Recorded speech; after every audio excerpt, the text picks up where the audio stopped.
আল্লাহর নবী সাল্লাল্লাহু আলাইহি ওয়াসাল্লাম বলছেন, হাদিসের মধ্যে আছে, যে ফজরের নামাজ পড়ে না, আল্লাহ রাসূল বলছে ওয়া ইল্লা আসবাহা খাবিসান নফস কাসলানান, ফজরের নামাজ যে পড়ে না, রাসূল বলেন সে হচ্ছে খবিস। খবিস, এটা খবিস তুই বেটা। এই তোমরা যারা ফজরের নামাজ পড়ো না, খবিস তুই বেটা, খবিস। পাউডার লাগায়, আবার পাউডার লাগাও কিত্তা, খবিস কোথাকার খবিস, আবার পাউডার লাগাও কিত্তা, ফেয়ার এন্ড লাভলি ডলও কিত্তা। কথা বলেন না কেন? তুই কিত্তা পাউডার লাগাও, পাউডার লাগাইলে বুঝি সুন্দর হয়। বেড়িয়ে দেখো না পাউডার লাগায়ও, এ বুড়িয়ে লাগায় ঘন্টা দুয়েক পর আবার এ বুড়িয়ে দুইয়া লাগ, বুড়ি জানে এটা ধোকা, ঠিক কিনা বলেন না? এটা যে ধোকা, নাহলে বুড়ি ধোকা। মেকআপ বক্স ধোকা আবার লাগাইয়া সেরা, এটা ধোকা, এটা আসল না, এটা নকল। আল্লাহর নবী সাল্লাল্লাহু আলাইহি সাল্লাম বলেন বেনামাজি খবিস। আর নবীজি হাদিসে আছে, বাথরুমে ঢুকতে, পেশাব পায়খানায় ঢুকতে নবীজি খবিস থেকে পানাহ চাইতেন, দোয়া পড়তেন। তো এই দোয়ার অর্থ কি?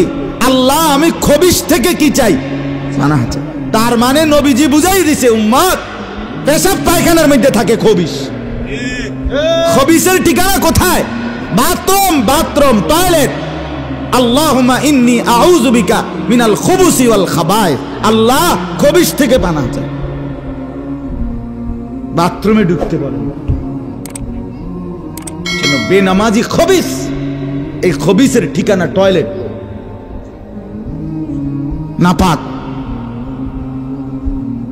এটা নাপাক, এটা অপবিত্র, অপদার্থ, এটা অকর্মণ্য। এটা জিন্দেগির আর অর্থ কি?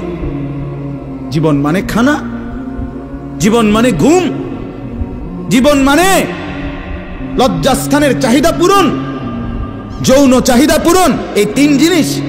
তাহলে কুকুরের সাথে, বিড়ালের সাথে, গরু ছাগলের সাথে তফাৎ কি? ওই প্রাণীগুলোও তো খানা, ঘুম এবং যৌন চাহিদা পূরণ করে কিনা? কথা বলেন না কেন? কুকুরের ছাও আছে কিনা? তো কুকুর বিড়াল খায় কিনা? কুকুর বিড়াল ঘুমায় কিনা? তো তোমার সাথে তফাৎ কি? বেনামাজি বলে সেজদা নাই যার কপালে। আমনের লগে জানোয়ারের পার্থক্য কোথায়? আমনে খারাইয়া কোনছে ভিডিও করুন, আমনে কম। হ্যাঁ হ্যাঁ বলেন, এখন বলেন, আমরা শুনি, এনে 10 জনে বিচার করুক। পার্থক্য কোন? আপনার সাথে জানোয়ারের তফাৎ কি?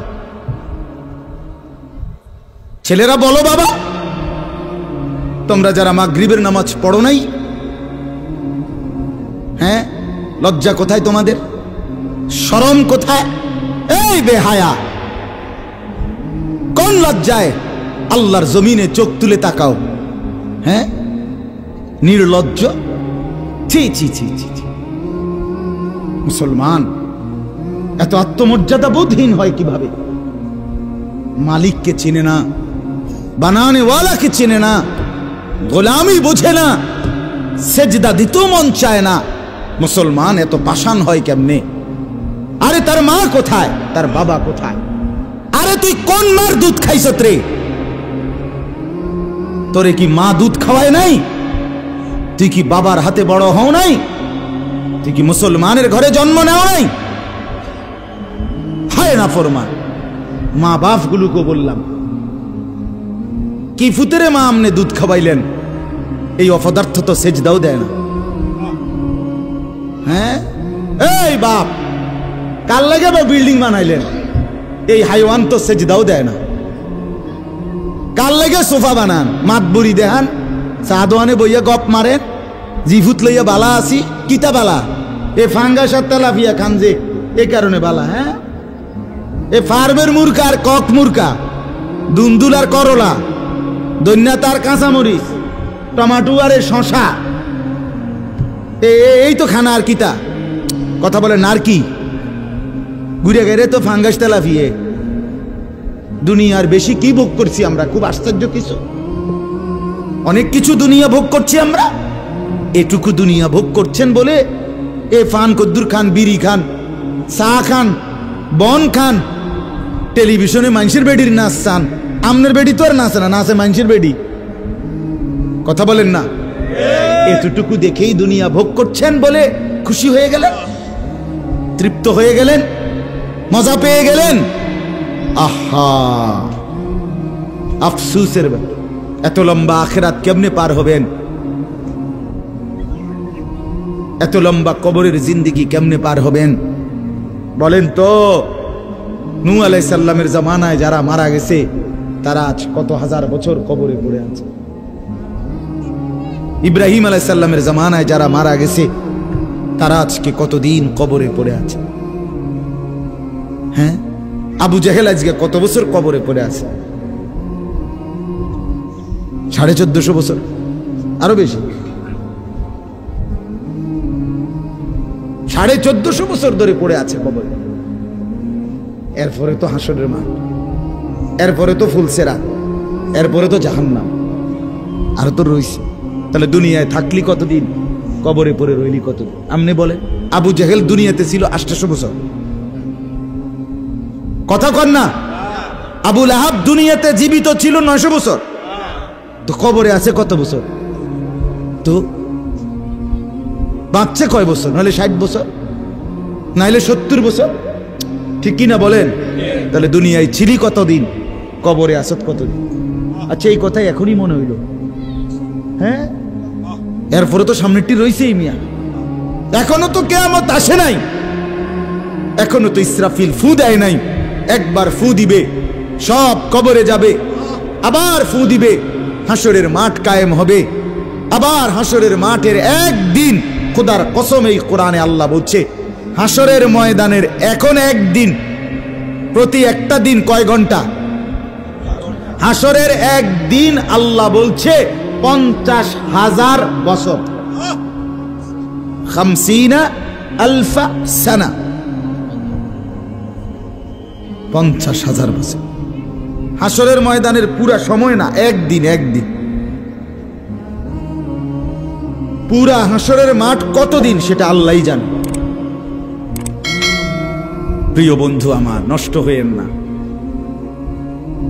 ছেলেরা আমার, বাপ, বরবাদ হইও না। মনে করো কেউ বলে নাই, তবুও নষ্ট করো না নিজেরে।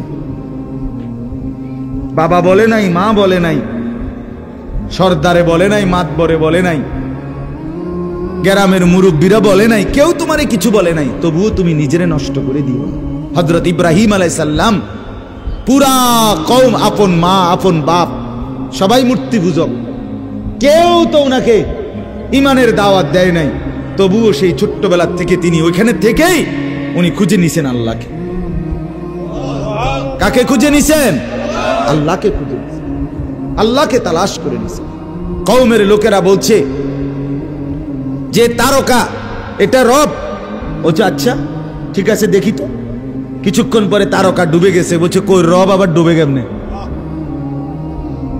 পরের দিন এলাকার লোকরা বলছে চাঁদ, এটাই আমগো রব। বলছে আচ্ছা ঠিক আছে, মানে নিলাম, দেখি তো। ভোর হতে হতে দেখে চাঁদ নাই। কি ও রব যদি জায়গা, তো আমি বন্দা রইলাম, রব কো? বুঝছেন নাই কথা? এরপরে বলছে সূর্য, এটা বড় সড়ো মোড়া তাজা, এটাই রব। হ্যাঁ, ইব্রাহিম আলাইহিস সালাম বলছে আচ্ছা দেখি তো। সন্ধ্যা হইছে আর সূর্য ডুবে গেছে। তো ইব্রাহিম আলাইহিস সালাম বলছে হায় আমার কওম, কি কও ইডি তোমরা? তোমার মাথা ঠিক আছে নি? রব কেমনে এর মোড়ে নামে?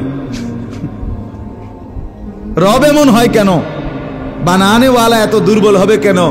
তখন তিনি বলছে ইন্নী ওয়াজ্জাহতু ওয়াজহিয়া লিল্লাযী ফাতারাস সামাওয়াতি ওয়াল আরদা হানিফা ওয়া মা আনা মিনাল মুশরিকিন। যে না কওম শোনো, আমি তোমাদের বানানো কোনো দিকে ফিরবো না, আমি ফিরছি, আমার চেহারা, আমার জিন্দেগি ফিরাইয়া দিলাম ওই সত্তার দিকে যিনি 7 আসমান ও জমিন পুরাটা বানাইছে। হানিফান, একনিষ্ঠভাবে আমি শুধু তার দিকে ফিরলাম। ওমা আনা মিনাল মুশরিকিন, আমি মুশরিকদের অন্তর্ভুক্ত নই, আমি আল্লাহকে ছাড়া কাউকে মানি না। হযরত ইব্রাহিম আলাইহিস সালামের বাবা বলছে, পুত তোরে আমি তেজ্য পুত্র করে বাড়ি ছাড়া করে দেব। হযরত ইব্রাহিম আলাইহিস সালাম বলছে, আ'তাজিলুকুম ওয়া মা তাদউনা মিন দুনিল্লাহ। আব্বা আমি আমনেরে ছেড়ে দিলাম, আমনে আমার কিতে ছাড়বেন? আমনে বাইত জায়গা দিতেন না, কিতে আমি আইলাম না আমনে বাইত। আমার ঈমান দরকার, আমার আখিরাত দরকার। আমি বন দিয়ে কিতে করব? আমি সোফা দিয়ে করবো কি? আমি বিল্ডিং দিয়ে করবো কি? যার বাপে বিল্ডিং করে দিছে না, হাতে বেড়া পরে আর বিল্ডিং করতে আসছে না। মা কথা কয় না, বোঝেন নাই আমার কথাটা? যার বাপে জমি কিনা দিতে আসছে না, এবারে পরে এবারে ফুতে আর কোনোদিন জমি কিনতে আসছে না, তো তো কি আমনে যে একবার উল্টাইয়া গেছেন। আরে ফুত, আমি যদি কদ্দুর কিছু করে দিয়ে যেতাম না পারি, আমি মরলে তারা খাইবো কেমনে? না তারা চিরা খাইবো। আর পরে আমনে 2 বস্তা চিরা কিনে দিয়ে যাই, আমনে মরলে আর কেউ দুনিয়াত কাম করতো না, আমনে একটা কামিলা মূর্তি আছেন শেষ। এটা ধোকার কথা না, বলেন না কেন? তো হযরত ইব্রাহিম আলাইহিস সালাম বলছে, আব্বা আপনাকে ছেড়ে দিলাম। ওয়া মা তাদউনা মিন দুনিল্লাহ, আল্লাহকে বাদ দিয়ে যে আপনি যাকে ডাকেন সেই মূর্তি, আল্লাহকে বাদ দিয়ে যেগুলোকে আপনি ডাকেন, বাপ আমি এগুলোকেও ছেড়ে দিলাম। এবার ইব্রাহিম নবী বললেন, ওয়া আদউ রাব্বি, আমি শুধু কেবল আমার রব আল্লাহকে ডাক দিলাম। গোটা দুনিয়া ছেড়ে দিলাম বাপ, সংসারও ছেড়ে দিলাম বাপ, আপনি মা বাবার মায়াও ছেড়ে দিলাম, আমি শুধু আমার আল্লাহকেই ডাকলাম। আসা আল্লাহ আকুনা বিদুআই রাব্বি শাকিয়া। এবার ইব্রাহিম নবী বলেন, আব্বা আমি বিশ্বাস করি আমার ওই এক আল্লাহকে ডেকে কেউ কোনোদিন বঞ্চিত হয় না। মখলুককে ডেকে হেরে যায়, নেতা ভুলে যায়, কর্মীও ভুলে যায়, মা বাপও অনেক সময় রাগ করে, মা বাপ অনেক সময় ভুলে যায়, সন্তানও মা বাপকে ভুলে যায়, সবখানে হইতে পারে এমন, কিন্তু আমার আল্লাহকে ডেকে কেউ এমন হয় না যে বঞ্চিত হয়। আল্লাহকে বান্দা যখন জমিন থেকে ডাক দেয় আল্লাহ রব্বুল আলামিন সাথে সাথে বলে লাব্বাইক ইয়া আবদি, আমার বান্দা আমি হাজির, বল না বান্দা কি দরকার। বান্দা আবার বলে আল্লাহ, আল্লাহ আবার বলে লাব্বাইক, আছি তো বলো না। বান্দা বলে সুবহানাল্লাহ, আল্লাহ বলে শুনছি তো বান্দা, বলো না কি চাও বান্দা। বান্দা আবার বলে আলহামদুলিল্লাহ, আল্লাহ বলে বলো না কি চাচ্ছ বলো। আল্লাহু আকবার বলে আবারও বলছি কি চাচ্ছ বলো না, আমি তো শুনতেছি, আমি তো আছি বান্দা। কিন্তু বান্দা যখন শুধু আল্লাহকে ডাকতে থাকে, জিকির করতে থাকে, তাসবিহ পড়তে থাকে, মনের কষ্ট দুঃখ বেদনা চাওয়া পাওয়া কিছুই বলে না, শুধু জিকির করে, শুধু জিকির করে, শুধু আল্লাহকে ডাকে, আল্লাহকে ডাকে, শেষ পর্যন্ত আল্লাহ খুশি হয়ে বলে বান্দা তুই যেহেতু আমাকে ডেকে মজা পাইছো, ঠিক আছে বান্দা তুমি আমাকে ডাকতে থাকো, আমি আল্লাহ তোমাকে দিতে থাকি। কি লাগবে আমি তো জানি, তোর বিবি অসুস্থ আমি কি জানি না, তোর ছেলে বিদেশে অসুবিধায় আছে আমি কি জানি না, কথা বলেন, তোর যে শরীরের সমস্যা আমি কি এটা জানি না, আমি তো সব জানি, কোথায় তোর কোন মুসিবত। আল্লাহর আড়ালে কি কিছু হয়, আল্লাহর গোপনে কি কিছু হয়, তাই না? আল্লাহর ইচ্ছা ছাড়া কি কিছু হয়? এজন্য মোবাইলের কথা বলতে গিয়ে এতগুলো কথা লম্বা বললাম। ছেলেদেরকে বললাম বাবা অনেক ছেলে বসছো, মাশাআল্লাহ, আল্লাহ খুব বরকত দান করে। আজকে মুসলমানের যুবক তোমাদের ফেরার অপেক্ষা ইসলাম। তোমরা যদি নামাজি না হও, চরিত্রবান না হও, জীবনটা যদি নারীর পিছনে আর ছবির পিছনে, নর্তকীর পিছনে আর উলঙ্গ ছবির পিছনে, মদ জুয়া জিনা ব্যভিচারের পিছনে শেষ করে ফেলো, এই চোখের দৃষ্টি, এই নজর, এই চোখের দৃষ্টি, এটা যদি নষ্ট করে ফেলো গুনাহ দেখতে দেখতে, নাপাক ছবি দেখতে দেখতে, তো তোমরা নিজের জীবনই ভালো বাঁচবা কেমনে, ইসলামের জন্যই লড়বা কেমনে? আর মুসলমানের যুবক যদি হেরে যায়, মুসলমানের যুবক যদি পড়ে যায়, তো দ্বীনের জন্য জানবাজি রাখবে কে? এই বুড়ারা, 60 বছর 70 বছরের বুড়া, এবড়া আর দৌড়তে পারবো? এবড়া দোয়া না করবো? কথা বলেন না কেন? মুরব্বীরা কি করবে? কলিজা ছিঁড়ে দোয়া করবে। অতএব আমি আপনাদের কাছে এতক্ষণের কথার মূল একটা উদ্দেশ্য, আমি 2টা আয়াত পড়ছি, এই আয়াতের আঙ্গিকে কথাটা বলার জন্য বলছি। আজকে আমরা গুনার মধ্যে সবচেয়ে বেশি, বহুভাবেই আমাদের মধ্যে গুনাহ আছে, বাকি এই নজরের গুনাহ আমাদের সবচেয়ে বেশি। কিসের গুনাহ বলেন না? নজরের। আমাদের চোখ নিয়ন্ত্রণ হারা, বাঁধন হারা। আমাদের যুব সমাজ, ছেলে মেয়ে, তাদের পুরাটা চোখ তারা মোবাইলকে দিয়ে দিচ্ছে। ওই যে আগে যে শুনছি যে স্বেচ্ছায় চক্ষুদান করতো, কথা বুঝছেন না কথা? হ্যাঁ, মরণোত্তর চক্ষুদান। এই মরণোত্তর চক্ষুদান না, জীবিত চক্ষুদান। ওই দেখেন, ওই দেখেন, ইয়া দেখো, ওই মোবাইল কার হাত, এতে সাইজ হলো ট্যাবলেট সাইজ, তার থেকে তার মোবাইল বড়। যেই অপদার্থ তার হাতেই মোবাইল দিছে, ওই সবচেয়ে বড় অপদার্থ। ওইটা একেবারেই অপদার্থ। সে যদি ভাই হয় তো ভাই অপদার্থ, বাপ যদি হয় ওইটা অপদার্থ বাপ। এই সন্তান নষ্ট করার সবচেয়ে বড় দায়ী আপন গার্জিয়ান। মা বেডি 2 বছরের বাচ্চাটারে বড় মোবাইলটা দিয়ে দিছে, তুই টিপ, এটা তুই তাবু ডিস্টার্ব করিস না, আমি সাইজ দিয়ে আসি ড্রেসিং টেবিলে, এবুডি পাউডার ডলে, হেতে মোবাইল টিপ। কথা বুঝেন নাই? ও বেডি হিন্দি সিরিয়াল দেখে টেলিভিশনে, হ্যাঁ, হিন্দি সিরিয়াল দেখে, ইন্ডিয়ান সিরিয়াল দেখে, কি দেখে? মনোযোগ দিয়ে দেখে।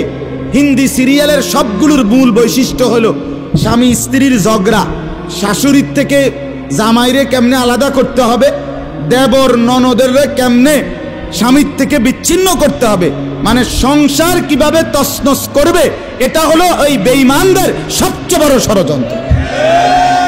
সবগুলোর বৈশিষ্ট্য এটা। মহিলারা এইটা দেখা বিবাহের পরে 6 মাসও একসাথে আর থাকতে চায় না। 6 মাসও না। বেডির সিদ্ধান্ত, মরিয়ার বাসি তে বেড়ারে তার বাপ মার থেকে আলাদা করুন। জীবনের সাধনা এটা। হায় হায়, লানত, অভিশাপ ওই নারীর প্রতি, যে নারী তুমি বেটি তোমার একটু সুখের জন্য স্বামী বেচারাকে আলগা করে লাইলা। তুমি তো কিছুক্ষণের সুখ হয়তো পাইবা, কিন্তু এই স্বামী মা বাবার নাফরমানির কারণে এই ছেলেটা তারে তো চিরদিনের জন্য জাহান্নামী বানাই দিল। মা বাপ যদি কষ্ট পায়, আহাজারি করে, মা বাপের কলিজার মধ্যে যদি ব্যথা লাগে, তো এই সন্তান জাহান্নামী হবে না?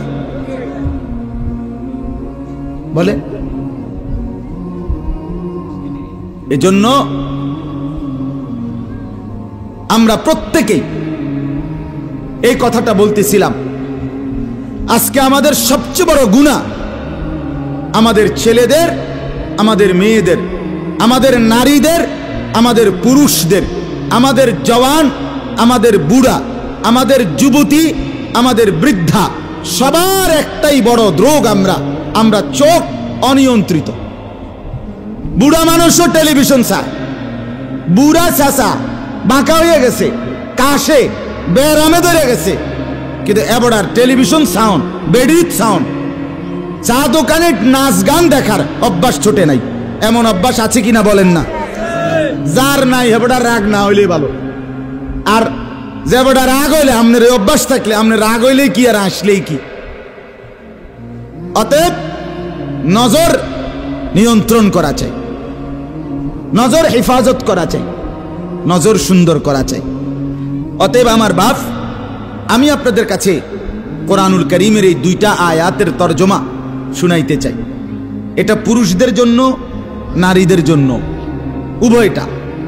একজন মুসলিম পুরুষ, তার ব্যাপারেও আল্লাহর হুকুম, একজন মুসলিম নারী, তার ব্যাপারেও আল্লাহর হুকুম। উভয়কে আল্লাহ তাআলা বলছে চরিত্রের হেফাজতের জন্য সবচেয়ে প্রথম শর্ত, 1 নাম্বার দৃষ্টি হেফাজত।